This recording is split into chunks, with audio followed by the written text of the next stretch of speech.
Là, Will, fais attention, Jules s'est fait enlever dans sa job. 7 ans, parti à la guerre, nous sommes de retour pour faire. Ah!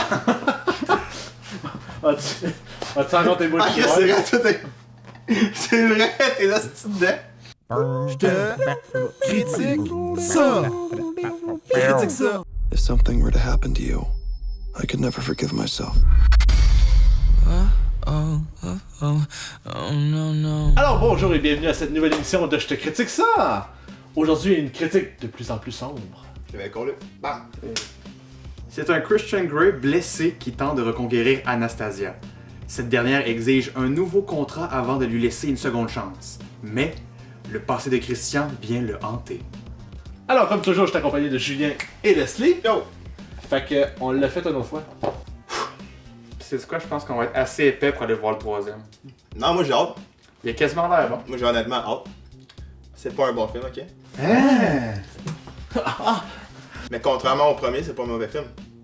Moi aussi, on n'en parle pas beaucoup de ça, mais le fait que la traduction francophone est ordinaire, ça ajoute un niveau de feu de l'amourisme.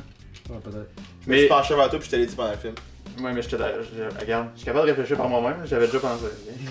Dans la bande-annonce, ils ont beaucoup teasé son ancienne conquête qui venait l'attaquer. Elle est pas tant présente que ça. La vraie scène où on la voit, cette ancienne fille-là. Moi j'ai trouvé ça magnifique.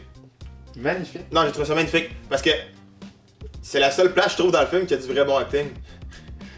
Puis là, c'est là que tu vois le contrôle de Christian Grey, c'est là que tu vois. Tu sais, Ouais, cette scène-là, oui, mais c'est c'est La puissance de son contrôle était assez incroyable. Il faut que j'en parle tout de suite, ça va être passé. Oui, la musique. Parce que c'était honnêtement le point fort du premier. Et là, c'était décevant. C'est la pire marde. Mais la pire, c'est vraiment la chanson un peu funky, entraînante durant la scène de sexe. T'es comme. Moi c'est ce que j'aime entendre quand je me fais rentrer des boules chinoises dans le vagin? Des tam-tams. Mais pourtant, je t'ai vu embrasser une musique à un moment donné à la partie, pis t'es là. Ah, mais quand c'était. C'était la seule bonne! C'était la seule bonne! Et vraiment, là, ce film-là, ce qui me fascine, c'est à quel point ils ont un talent pour mettre des personnages qui servent à rien. Ça, c'est le problème de tous les films faits en livre, que le monde pense qu'il faut tout mettre ce qu'il y a dans le livre, mais je m'excuse, un film, ça marche pas comme un livre! Ben, à ce moment-là, tu supprimes le personnage. Goddamn, je le sais, ça! La fameuse scène où on sait très bien que ce sera pas ça, l'accident d'hélicoptère. Et là, la scène où ils sont comme toute sa famille dans son appart avec la fille, ils sont là en train de capoter. Puis il y a Rosé et tout qui est là. Rosé? Rosé, le Ah photographe qui est là genre juste 2 fois pour être jaloux. Lui, il débarque au même moment où à la télé, il annonce qu'ils l'ont retrouvé. Au même moment. Avec une demi-tache de sang, la chemise ouverte. Une machette, des lianes. La fameuse personnage de la vieille cougar avec qui il a fait ses premières expériences sexuelles puis qui la battait. C'est quand, en moins de 5 minutes, elle lance son verre au visage, puis après l'autre la gifle puis elle pleure. Oui. Là, j'ai dit non, cette scène-là ne se peut pas. T'as oublié le bout de tout. Je prends ma serviette, j'en lâche. Joueur de serviette. Comment il peut y avoir autant de monde qui veulent du mal à cette couple-là? Parlant des scènes de frotti-frotta. Hein, moi je la trouvais intéressante, moi La barre qui est... la barre, moi en tout cas, moi ça me fascinait. Moi jusqu'à. Ça passait si bien, moi te le dire. Est-ce que c'est la relation vraiment des personnages ou c'est juste l'acting ou le jeu ou le film? On dirait que c'est vraiment pas un couple. On dirait qu'ils n'ont aucune chimie ensemble. Moi je pense qu'il n'y a pas de chimie entre les deux acteurs, fait qu'il y a de la misère à avoir de la chimie entre les deux personnages. Non, Moi, mais- quelque chose que j'ai applaudi du premier, c'est qu'on voyait quasiment la graine du gars. Pourquoi il y aurait juste les filles tenues dans les films? Ben, surtout, c'est pour les filles, ça qui est spécial. Mais en même temps, je sais pas. Moi je connais des filles qui aiment mieux juste voir des filles et tout. Moi c'est intéressant. Alors, il est maintenant temps de donner nos popcorn! Oui! Hey, ça fait longtemps. Ah oui. Leslie, comment Ok. le popcorn? Ah, moi j'ai pas pensé à comment je voulais donner de popcorn.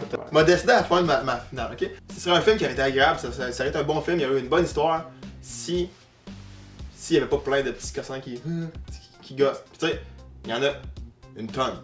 Tu sais, j'ai l'impression que un super cut de 1h30 ce film-là, j'y donnerais un 6.57. Puis ce qui m'amène à mon ultime argument, que je sors beaucoup trop souvent, puis c'est triste, j'ai hâte que quelqu'un comprenne ça. Des affaires qui marchent pas dans le monde de la littérature, que si tu le transposes dans le monde du cinéma, faut que t'enlèves des affaires, faut que tu choisisses ce que tu veux. Get your shit together. Fait que je vais donner genre un 4.5. Ouais, je vais donner un 4.5. Parce qu'il y a des bons moments pour elle, on va se dire. Je donne aussi 4.5. Le film reste aussi stupide que le premier. Par contre, au moins, il y a de l'action, il y a de la mouvance, il y a comme une intrigue quand même qui suit, ce qui rend ça, pour une fois, intéressant. Un peu une intrigue qui est... Tu sais, on veut pas... On a le goût de savoir ce qui va se passer après un dans- petit peu. Ouais, c'est ça, surtout le troisième. C'est comme, ah, mon dieu, comment que ça va se passer, tout ça. Fait que il y a des éléments intéressants, la musique, c'est moins bon. L'acting, c'est ordinaire, l'histoire... Il y en a une, mais les personnages, j'y crois pas tant que ça. Mais c'est une amélioration, honnêtement. Mais mon commentaire reste, allez pas plus le voir. Je vais donner 3, je crois. 3. Je vais être le plus rigide de vous. Rigide. Ouais. Il y a une affaire qu'on n'a pas parlé durant la critique que j'ai beaucoup aimé, c'est que ça se passe à Seattle. Puis les images, je les trouve vraiment belles. La direction photo est incroyable, je trouve. Ta gueule!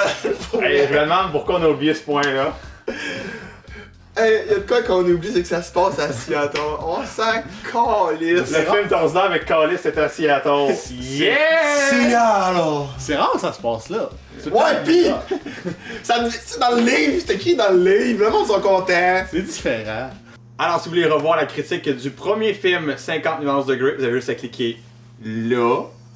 Vous allez voir, vous allez capoter. Peut-être que vous tapez un marathon 50 nuances de Grey bientôt. Ou pour vous abonner à notre chaîne YouTube, vous avez juste à cliquer là. Faites-le. Puis vous allez voir toutes nos actualités de différentes vidéos. Donc voilà. Joyeux Saint-Valentin. Je t'aime.